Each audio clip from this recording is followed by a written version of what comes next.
Hello students, welcome to your channel Sukademy Edward. आज हम start करते हैं इसकी प्रिपरेशन, इस एग्ज़ाम की जो Hindustan petroleum corporation limited HPCL ले रहा है। ओके, और मैं आपको तैयारी करवाऊंगी जूनियर एग्जीक्यूटिव की ओनली इन केमिकल सेक्शन में। तो ये वाला सिलेबस दे रखा है इन्होंने HPCL की साइट के ऊपर, सिलेबस फॉर केमिकल। तो आज से स्टार्ट करते हैं। मैं प्रीवियस ईयर भी करवाती जाऊंगी और साथ ही साथ जो इम्पोर्टेंट है लिखने वाला, बीच में आपको बताने वाला, जिसमें से क्वेश्चन आ सकता है मिलते जुलते, वो भी आपको बता दूंगी। ठीक है, तो आप वो भी देख सकते हो। तो आज हम कुछ डिस्कस करेंगे, बट वो होगा इसके रिगार्डिंग, प्रोजेक्ट इंजीनियरिंग के रिगार्डिंग और थोड़ा सा केमिकल टेक्नोलॉजी के रिगार्डिंग, क्योंकि इसमें से क्वेश्चन आए थे। तो इसके बेस पे साथ ही साथ जो बच्चे कह रहे हैं कि सारा सिलेबस कवर करवा दो, तो वो तो पॉसिबल नहीं है, बट ऐसा मैक्सिमम जितना भी इम्पोर्टेंट है इस सिलेबस में, जिसमें से क्वेश्चंस आते हैं और आ सकते हैं एक्सपेक्टेड, वो सारा कवर करवा दूंगी मैं। ओके, तो ये वाला है, आज स्टार्ट करते हैं। तो जैसे मैक्सिमम क्वेश्चंस आते हैं फ्लेमेबिलिटी टेस्ट से। ओके, तो ये जो मैं आज डिस्कस करने वाली हूँ, मैंने पहले बताया ये chemical technology and project engineering में से है, उसमें से है। तो ऐसे क्वेश्चन इस बार जो 2025 में हुआ है उसमें पूछा था पहले, जो मैंने लास्ट वीडियो में आपको पेपर दिखाया है, तो शायद मार्च में हुआ है, तो मार्च या अप्रैल में हुआ है। ओके, एग्जाम, तो उसके अंदर उसने पूछा था ये वाला क्वेश्चन एक। Okay, which of the following statements about flammability testing is correct. तो कुछ फ्लेमेबिलिटी टेस्ट है, उसमें से डायरेक्ट क्वेश्चन पूछ रहा है वो। तो इस बार जैसे उसने पूछा लिमिटिंग ऑक्सीजन कंसंट्रेशन टेस्ट के रिगार्डिंग, इसी तरह जो प्रीवियस ईयर है उसमें से भी क्वेश्चन पूछता आया है। तो आपको क्या करना है, ऐसे अगर आप बुक से थ्योरेटिकली ज़्यादा अगर आपके पास टाइम है तो पढ़ लो, मतलब इतना ज़्यादा पढ़ते जाओगे तो ऐसे ही मतलब प्रेपरेशन करना सही नहीं है। आप पहले मेन सा जैसे ऐसे बना लो नोट्स टाइप। तो मैंने ये जैसे एक फाइल रेडी कर दिया, तो इस तरह आप याद कर सकते हो इजिली। तो मिलते जुलते क्वेश्चन ही वो आगे पूछेगा इसमें से। तो जैसे फ्लेमेबिलिटी टेस्ट होते हैं जो कॉमन यूज होते हैं, तो वो ये वाले हैं। ओके, 9 टाइप्स हैं इसकी। लिमिटिंग ऑक्सीजन कंसंट्रेशन टेस्ट हो सकता है अब इसमें से कोई और क्वेश्चन पूछ ले नेक्स्ट टाइम से, तो इस बार जैसे इसमें से पूछा है, तो ये वाला है एक टेस्ट। ये सारे टेस्ट हैं। ओके, UL94, ये सारे के सारे फ्लेमेबिलिटी टेस्ट है। Flash point test, burn rate test, auto ignition temperature test. तो ये तो थोड़ा थोड़ा डिस्कस कर लेते हैं, इसके आप अपने नोट्स बना लो और मेन सा ये याद कर लो। ओके, तो इसमें क्या है, जैसे ये लिमिटिंग ऑक्सीजन कंसंट्रेशन टेस्ट है, इसमें इसने पूछा हुआ है इसका काम क्या होता है, ये बताता है establishes minimum oxygen level required for combustion. तो कंबशन के लिए मिनिमम ऑक्सीजन लेवल कितना चाहिए होता है, उसकी इंफॉर्मेशन हमें लिमिटिंग ऑक्सीजन कंसंट्रेशन टेस्ट से मिलती है। इसी तरह जो सेकेंड टेस्ट है ASTM-D635, ओके, इससे क्या है, ये मेजर करता है the rate of burning and extent of burning for plastics in horizontal position. Okay, so horizontal position के अंदर rate of burning and extent of burning है जो प्लास्टिक्स के लिए, वो मेजर करने के लिए ये वाला टेस्ट यूज होता है। तो इस तरह सारे टेस्ट का मैंने यहाँ पे वर्क लिख दिया है और कितने तरह के टेस्ट ये वाले हैं। तो नेक्स्ट क्या है, UL94, ये क्या यूज होता है, classifies the flammability of plastic materials used in devices and appliances. Next is FMVSS 302, used in automotive industries to test the flammability of interior materials. Similar ये वाले टेस्ट है, आप रीड कर लो, जैसे ASTM-D3801। तो ये क्या देखता है, इससे हमें क्या इंफॉर्मेशन मिलती है, to evaluate burning characteristics of solid plastic in vertical position. So जो अगर सॉलिड प्लास्टिक्स है उनकी अगर वर्टिकल पोजीशन में बर्निंग हो रही है तो उसकी क्या करेक्टरिस्टिक्स है। ओके, इसके बारे में इंफॉर्मेशन लेनी है तो ये वाला टेस्ट यूज होता है, 5th नंबर वाला ASTM। और अगर हॉरिजेंटल पोजीशन के बारे में हमने अभी पढ़ा है ये वाला। ओके, हॉरिजेंटल पोजीशन में अगर देख रहे हैं उस प्लास्टिक्स की बर्निंग, उसके बारे में अगर इंफॉर्मेशन लेनी है उसकी करेक्टरिस्टिक्स के बारे में, तो उस केस में हमें जो टेस्ट अप्लाई करना पड़ता है दैट इज ASTM-D635। तो ये क्वेश्चन पूछा जा सकता है। ओके, जैसे तो हॉरिजेंटल पोजीशन में अगर प्लास्टिक्स की कैरेक्टरिस्टिक्स की इंफॉर्मेशन लेनी है तो ये सेकंड वाला टेस्ट अप्लाई होगा, और अगर वर्टिकल पोजीशन में लेनी है तो इंफॉर्मेशन तो इसके पीछे आ जाएगा 3801 डी के पीछे, तो ये वर्टिकल के लिए है। ये सेकंड वाला क्या है, हॉरिजेंटल इंफॉर्मेशन देता है जब प्लास्टिक बर्न करती है इन हॉरिजेंटल पोजीशन। तो इस तरह आपने इनको कंपैरिजन करके याद करना है। और नेक्स्ट इज ISO 75, ये क्या इंफॉर्मेशन देता है, to determine temperature at which plastics deform under load indirectly assessing their thermal behaviour. तो प्लास्टिक का थर्मल बिहेवियर है जो उसकी इंफॉर्मेशन कब, जब प्लास्टिक डिफॉर्म होती है अंडर लोड, ओके, प्रेशर के अंडर जब डिफॉर्म होती है प्लास्टिक, और उसका थर्मल बिहेवियर इनडायरेक्टली अगर हमें इंफॉर्मेशन लेनी है उससे, तो ये वाला टेस्ट परफॉर्म होता है। नेक्स्ट फ्लेमेबिलिटी टेस्ट क्या है, फ्लैश पॉइंट टेस्ट। इसमें से लास्ट ईयर क्वेश्चन आ रखा है फ्लैश पॉइंट टेस्ट से। ओके, उसके क्वेश्चन मैंने सॉल्व करवा रखे हैं, वीडियोस में चेक कर लेना आप। फ्लैश पॉइंट टेस्ट से पहले पिछली बार भी क्वेश्चन आया था। तो इसमें क्या है, to identify the lowest temperature at which material emit vapours that ignite. तो उसने क्या करा था, ये सारी इंफॉर्मेशन, ये वाली जो लाइन है एज इट इज लिख दी थी, और आपने ये वाला टेस्ट पे ऊपर टिक लगानी थी, ऐसे वाला क्वेश्चन था कुछ, ठीक है। तो फ्लैश पॉइंट टेस्ट है ये, तो ये लोएस्ट टेम्परेचर के बारे में इंफॉर्मेशन मिलती है हमें, वो वाला temperature at which material emits vapours that can ignite. Next is burn rate test, ये इंफॉर्मेशन देता है to measure how quickly a material burn when expose to an open flame. तो ओपन फ्लेम के एक्सपोजर में आके कोई material है जो कितनी जल्दी क्विकली बर्न करने लग जाता है, तो वो बर्न रेट टेस्ट से इंफॉर्मेशन मिलती है। Last is auto ignition temperature test, that is used to get information about the temperature at which material ignites without an external flame, okay, without an external flame, जब material किसी particular temperature के ऊपर ignition show करता है, ignite, that temperature को detect करने के लिए ये वाला टेस्ट यूज होता है, that is auto ignition temperature test. Auto ignition जब मटेरियल खुद ही इग्नाइट करता है विदाउट एन एक्सटर्नल फ्लेम। तो ये वाले फ्लेमेबिलिटी टेस्ट है, आप अपने इनको नोट कर सकते हो। तो अगर इस बार उसने लिमिटिंग ऑक्सीजन कंसंट्रेशन से पूछा हुआ है, पिछली बार उसने पूछा था फ्लैश पॉइंट से, तो इसमें से कोई भी पूछ सकता है, तो आपको ये वाले थोड़े से रखने हैं ध्यान में टेस्ट। तो ये वाला जो क्वेश्चन डाला है उसने इस बार 2025 में, which of the following statement about flammability testing is correct. तो उसने पहला ऑप्शन दिया था the limiting oxygen index test, जो अभी हमने पढ़ा, determines minimum oxygen concentration required for combustion, तो ये करेक्ट था, ये वाला ऑप्शन करेक्ट था। Second is the cone calorimeter test is used to determine the impact strength of materials under high temperature, ये भी इनकरेक्ट स्टेटमेंट थी। The smoke density chamber test is perform to analyse the thermal expansion properties of polymers, ये भी incorrect है।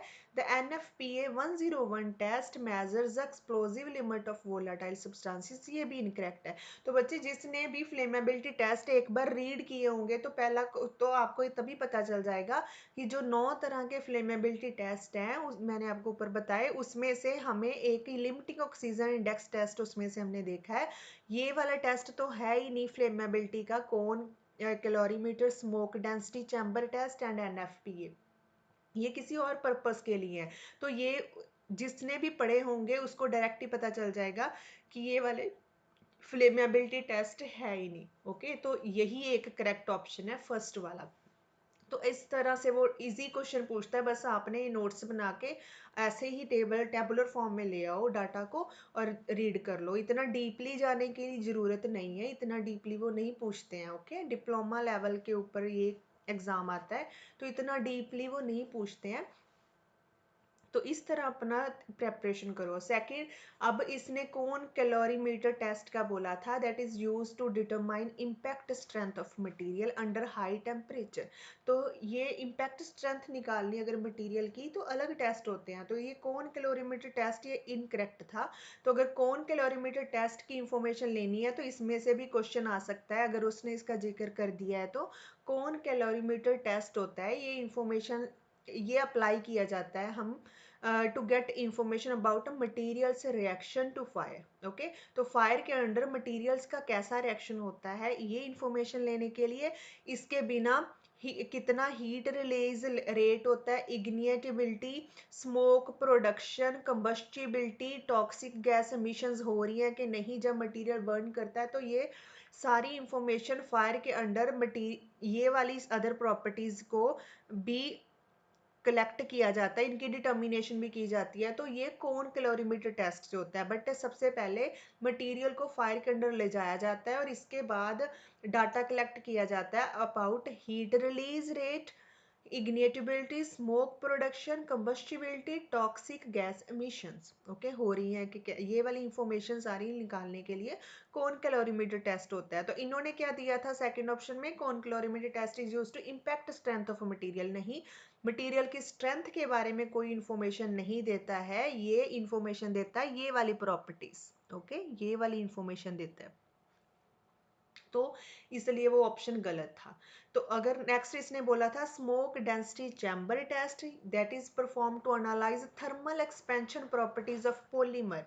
Thermal expansion, thermally कैसे expansion होती है polymers की, ये प्रॉपर्टी देखने के लिए स्मोक डेंसिटी चैम्बर टेस्ट होता है। तो ये भी इनकरेक्ट था, पहले तो जो दिया हुआ है वो गलत है। Second is not for flammability test. Okay, so ये अगर मैं इसलिए बता रही हूँ कि आपको थोड़ी सी इंफॉर्मेशन इसके बारे में भी होनी चाहिए। जैसे स्मोक डेंसिटी चैम्बर टेस्ट है, तो स्मोक डेंसिटी चैम्बर टेस्ट जो होता है that is used to measure smoke production and optical density of materials during combustion. तो जब कंबशन हो रही होती है मटेरियल की, तो उसमें से स्मोक प्रोडक्शन की इंफॉर्मेशन लेनी है, smoke production and optical density.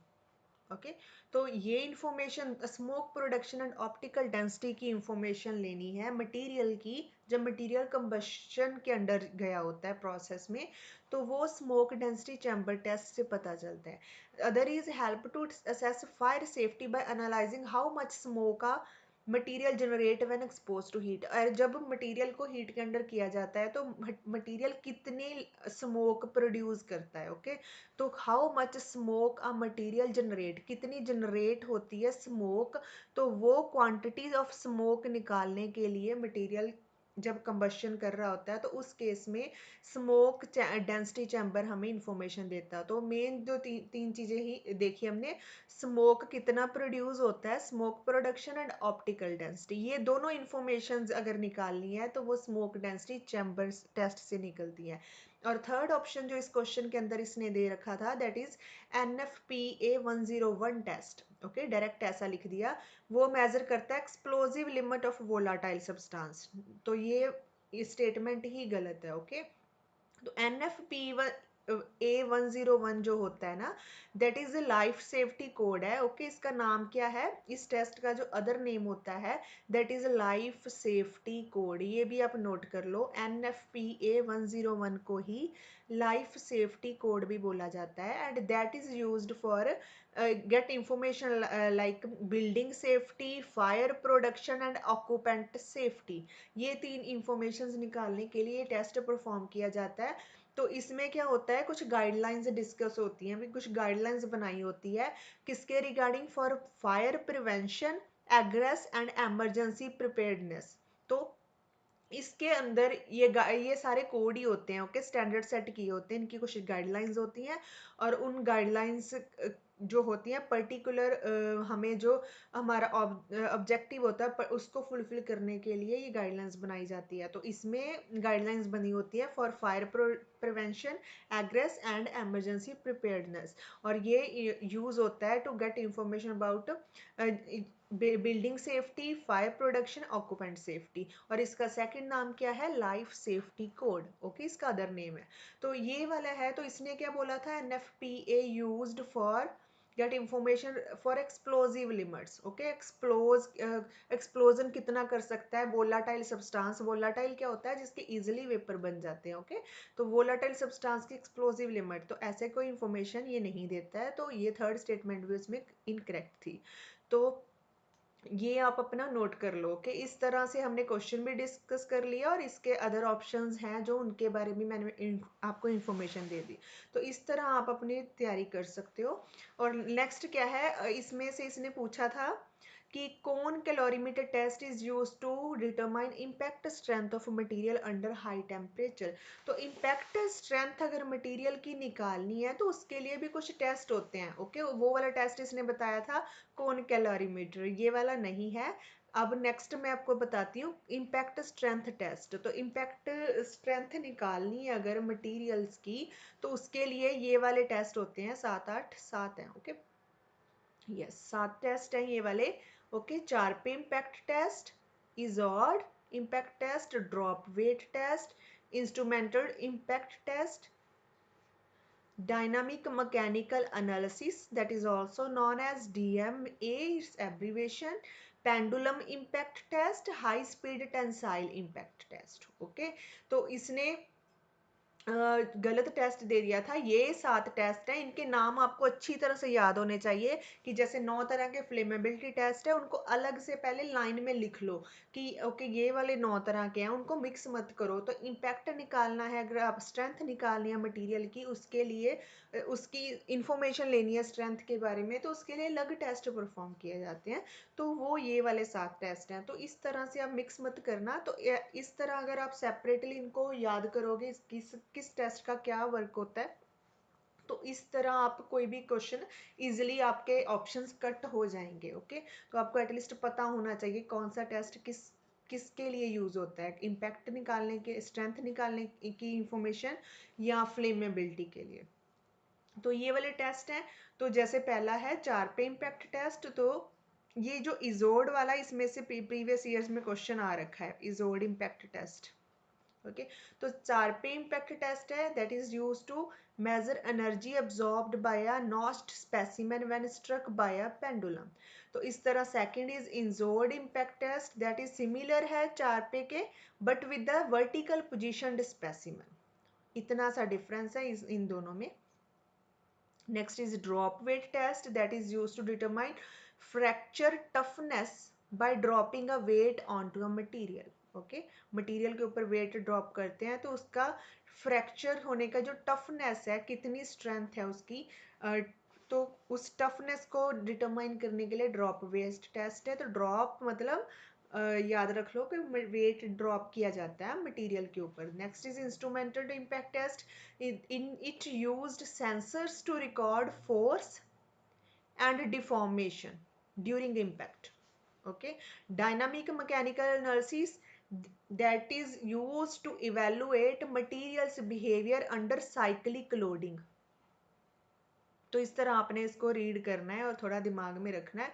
Pendulum impact test, that is use to determine impact resistance using swinging pendulum.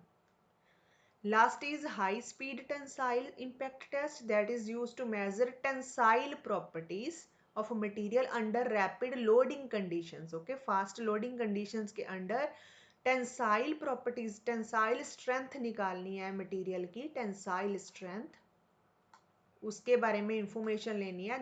That is used under test high speed tensile impact test. तो इसके name से ही clear हो जाएगा आपको, बस आपने इनके नेम याद रखने हैं, ये वाले टेस्ट हैं।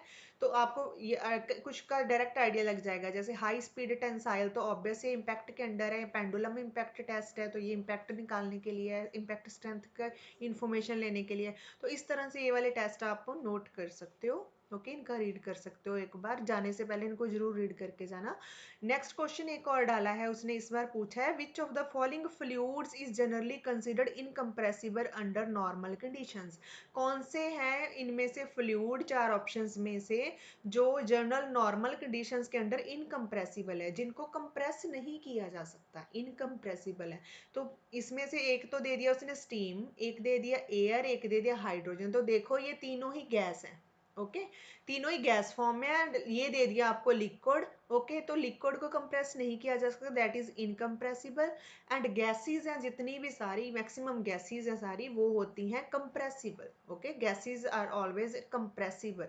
तो उसने इनकम्प्रेसिबल पूछा था। तो ये वाटर वाला फर्स्ट ऑप्शन करेक्ट था। बट इनकम्प्रेसिबल मतलब जिनको कंप्रेस नहीं किया जा सकता, तो डेंसिटी उनकी मतलब ऑलमोस्ट कांस्टेंट रहती है नॉर्मल कंडीशंस के अंडर, इसीलिए वो इनकम्प्रेसिबल हैं। बट इस बार तो जैसे उसने वाटर से क्वेश्चन ये वाले 4 ऑप्शन दे दिए, तो आपको पहले ही आप कर सकते हो इनको का कंपैरिजन। जो second, third and fourth option है वो तीनों ही गैस हैं। ओके, तो गैसेस क्या होती हैं? कंप्रेसिबल होती हैं। और जो फर्स्ट वाला है water liquid phase, that is incompressible. But अब आप कुछ इनकम्प्रेसिबल फ्लूइड्स में से एक तो हमने देख लिया वाटर होता है, बट इसके बिना ये वाले ऑप्शंस भी हैं जिनको आप नोट कर सकते हो। तो जो मरकरी होती है दैट इज ऑल्सो इनकम्प्रेसिबल होती है। ओके, जितने ऑर्गेनिक सॉल्वेंट्स है जो इजिली वोलाटाइल होते हैं, like acetone, methanol, hexane, okay, ये जितने भी ऑर्गेनिक सॉल्वेंट्स हैं वोलाटाइल नेचर के होते हैं, तो वो क्या होते हैं? ऑर्गेनिक सॉल्वेंट्स इनकम्प्रेसिबल होते हैं। कुछ मेटल्स जैसे सोडियम एंड गैलियम, वो भी कुछ पर्टिकुलर टेम्परेचर्स के ऊपर, पर्टिकुलर कंडीशंस के अंडर, वो जो लिक्विड मेटल्स होते हैं वो लिक्विड फॉर्म में एग्जिस्ट करते हैं एट पर्टिकुलर कंडीशंस। ओके, तो sodium and gallium, okay, sodium Na, gallium Ga, तो ये भी होते हैं जो इनकम्प्रेसिबल फ्लूइड की एग्जांपल है। कुछ ऑयल्स जैसे mineral oil, hydraulic fluids and vegetable oils, ये भी इनकम्प्रेसिबल है। कुछ सॉल्ट्स मेल्टेड फॉर्म में होते हैं, लिक्विड फॉर्म में, तो वो जो होते हैं हाई टेम्परेचर के ऊपर जितनी एप्लीकेशंस अप्लाई की जाती है, उसमें जो सॉल्ट है जो मोल्टन फॉर्म ले लेते हैं, लिक्विड फेस ले लेते हैं, मोल्टन फॉर्म मेल्ट कर जाते हैं, तो उस केस में हाई टेम्परेचर पे वो इनकम्प्रेसिबल होते हैं। और इसी तरह कुछ रेफ्रिजरेंट्स हैं जो लिक्विड फॉर्म में, उनमें रेफ्रिजरेंट्स यूज होते हैं रेफ्रिजरेटर्स में, तो वो भी इन सर्टेन फेसिस के अंडर इनकम्प्रेसिबल फ्लूइड्स की तरह बिहेव करते हैं, तो वो भी इनकम्प्रेसिबल फ्लूइड की एग्जांपल है। तो ये वाटर से तो क्वेश्चन आया था, इसके बिना आप ये भी नोट कर सकते हो, अपने माइंड में रख सकते हो। ओके, तो एक क्वेश्चन मैं इस नेक्स्ट वीडियो में क्वेश्चन करवा दूंगी, वाटर टेंडर से वो क्वेश्चन पूछता है अक्सर ही, 2 क्वेश्चन 3 क्वेश्चन पूछ लेता है वाटर टेंडर से। इस बार भी आया था, पिछली बार भी आया था। ओके, तो वाटर टेंडर में क्या होता है? एक्चुअली ये स्पेशलाइज्ड व्हीकल होता है, जस्ट डिजाइन किया जाता है to transport and supply large quantity of water for firefighting operations. Okay, तो इसकी कैपेसिटी आप अपने माइंड में याद रख लो, इसकी कैपेसिटी होती है 1000 से 5000 गैलन ऑफ वाटर। डिपेंड करता है कि किस पर्पस के लिए इसको यूज करना है, उस अकॉर्डिंग इसका डिजाइन किया जाता है वाटर टेंडर का। तो ये लार्ज क्वांटिटी ऑफ वाटर जो फायर फाइटिंग ऑपरेशंस होते हैं, ओके, उनके लिए लार्ज क्वांटिटी ऑफ वाटर को कैरी करने के लिए एक तरह का व्हीकल होता है। इसकी कैपेसिटी ये वाली होती है, केमिकल इंडस्ट्रीज में यूज होता है, और जहाँ भी फायर कंट्रोल करनी वहाँ पर इसका यूज किया जाता है, लाइक इन्वॉल्विंग फ्लेमेबल लिक्विड, जहाँ पर इन फ्लेमेबल लिक्विड्स यूज किए जाते हैं जिनको जल्दी आग पकड़ लेते हैं, flammable liquids, hazards material and gases, जहाँ पर इनके साथ काम हो रखा होता है, तो वहां पर अगर कोई फायर वगैरह कंट्रोल करनी है, ओके, उन केसेस में वाटर टेंडर को यूज किया जाता है। इंपॉर्टेंट रोल प्ले करते हैं fire fighting and emergency response के लिए। ओके, एमरजेंसी कंडीशंस के अंडर इंडस्ट्रीज में यूज होते हैं, लाइक केमिकल प्लांट्स में एंड रिफाइनरीज, दोनों में यूज होते हैं। और ये इनके टाइप्स, ये याद रख लो, इनके टाइप्स 2 होते हैं। एक होता है pump equipped tender and second is sport tender. तो पंप इक्विप्ड टेंडर होता है जो that is have built in pump होता है, फॉर डायरेक्ट फायर फाइटिंग के लिए यूज होता है। एंड जो सेकंड था support tender, that is use to transport water to fire engines but don't have pump, इसके पंप नहीं होते। ओके, तो पंप के रिगार्डिंग भी क्वेश्चन आ जाता है, पूछ लेते हैं कि किसमें पंप होता है कि नहीं, तो स्पोर्ट टेंडर होता है, इसका पंप नहीं होता। इसमें जो यूज होता है ट्रांसपोर्ट करने के लिए water direct to fire engines. Okay, fire engines होते हैं जो उसको ट्रांसपोर्ट करता है वाटर। तो ये वाले जो है वाटर टेंडर का मेन आप पढ़ सकते हो, इतना सा डाटा। इसके बाद अगर मैंने ऊपर आपको साथ डिस्कस करा था NFPA, ये करा था हमने यहाँ पर, दिस वन, ओके, NFPA। तो यहाँ पर तो क्वेश्चन इस बार जो उसने पूछा NFPA 101 टेस्ट के बारे में पूछा था, तो वो मैंने आपको यहाँ भी बता दिया है। बट इसके साथ NFPA के अंडर और टेस्ट भी होते हैं जो आपको पढ़ने पड़ेंगे। तो NFPA क्या हुआ? नेशनल फायर प्रोटेक्शन एसोसिएशन होता है एक स्टैंडर्ड। ओके, इसमें कुछ गाइडलाइंस, कुछ कोड जैसे 101 कोड है, ओके, उसके अंडर कुछ स्टैंडर्ड्स गाइडलाइन डिस्कस की बनाई होती है जस्ट टू इंश्योर ये सब बनाया किसके लिए जाता है, फायर सेफ्टी के लिए, हजार्ड प्रिवेंशन के लिए एंड एमरजेंसी प्रिपेयर्डनेस के लिए अक्रॉस वेरियस इंडस्ट्रीज। और ये स्टैंडर्ड्स जो होते हैं वो कवर करते हैं everything from fire protection system to flammability testing, electrical safety and industrial hazard management। Okay, तो इसमें electrical safety, flammability testing and industrial hazard management, इन सब के बारे में इंफॉर्मेशन मिल सकती है। ओके, इन सब के रिगार्डिंग ये कुछ गाइडलाइंस बनाई जाती है एनएफपीए के अंडर। और अगर इसके स्टैंडर्ड्स की बात करें तो इसके स्टैंडर्ड्स है जैसे एनएफपीए 1, 10, 13, ओके, ये वाले हैं। ओके, इस बार जो क्वेश्चन में उसने ये वाला पूछा था, इसका अदर नेम क्या था मैंने आपको बताया, लाइफ सेफ्टी कोड। तो ये सारे स्टैंडर्ड्स हैं 30, 45, 70, 101, 850। तो ये टोटल हो गए 8 तरह के। तो जो पहले वाला है NFPA1, ये कोड जो होता है ये एक तरह का फायर कोड है। ओके, ये फायर कोड है। इसके अंदर जो गाइडलाइंस है that is regarding cover that covers fire prevention, building safety and emergency response। NFPA 10 है जो, ये क्या होता है, पोर्टेबल फायर एक्सटिंग्विशर्स के रिगार्डिंग है, that involve guidelines for selecting, installing and maintaining fire extinguishers। तो आपको ये पता होना चाहिए NFPA1 that is fire code. Okay, अपनी कॉपी में लिख लेना ध्यान से। 10 वाला है that is portable fire extinguishers के रिगार्डिंग, और 13 is regarding sprinkler system।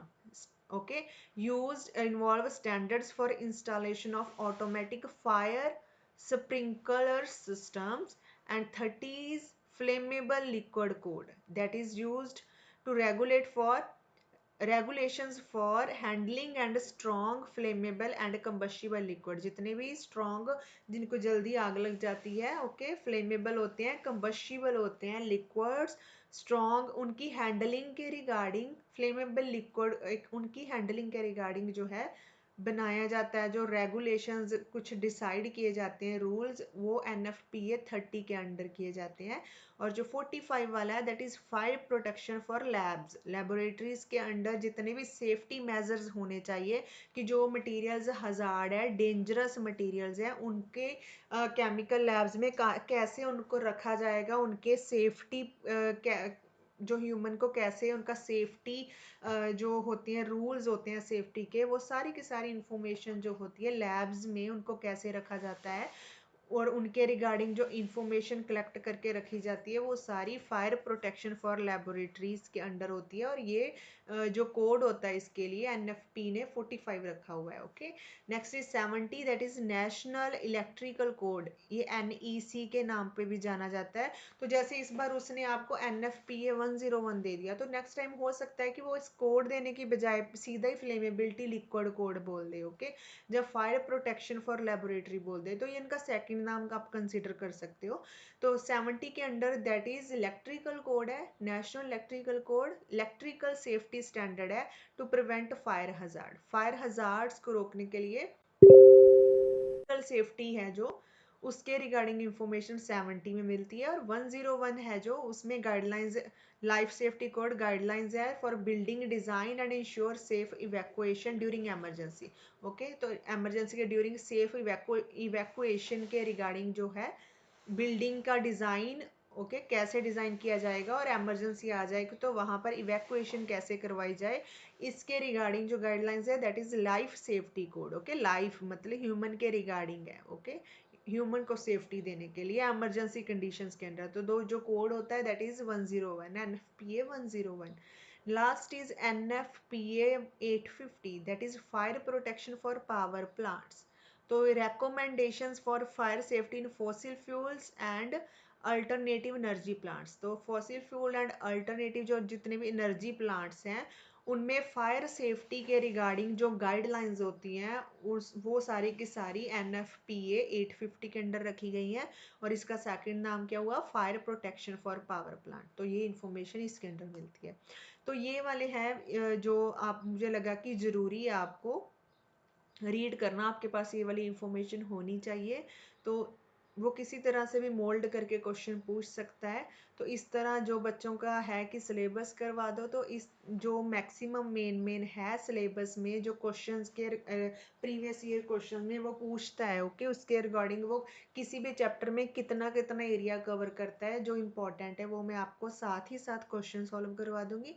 और साथ ही साथ इस तरह आपको इन्फॉर्मेशन प्रोवाइड कर दूंगी, तो आप अपना नोट्स बना सकते हो, ओके, इनको रीड कर सकते हो जैसे भी आपको ठीक लगे।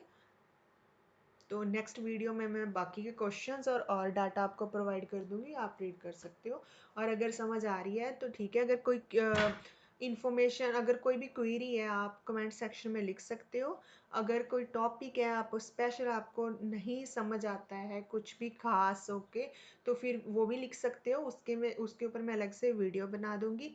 और अगर मेरे पास कोई और डाटा मुझे लगा कि डायरेक्ट आपको देने वाला, वो मैं टेलीग्राम चैनल पे ही अपलोड करूंगी। और उसके टेलीग्राम चैनल का जो लिंक है वो डिस्क्रिप्शन बॉक्स में मैंने ऑलरेडी दे रखा है, आपको पता नहीं चल रहा है, वहाँ पर नीचे ही दे रखा है मैंने, उसको कॉपी कर लो आप। अगर डायरेक्ट नहीं वहाँ से जा सकते तो आप ब्राउज़र में पेस्ट कर लो, तो आप डायरेक्ट पहुँच जाओगे वहाँ पर।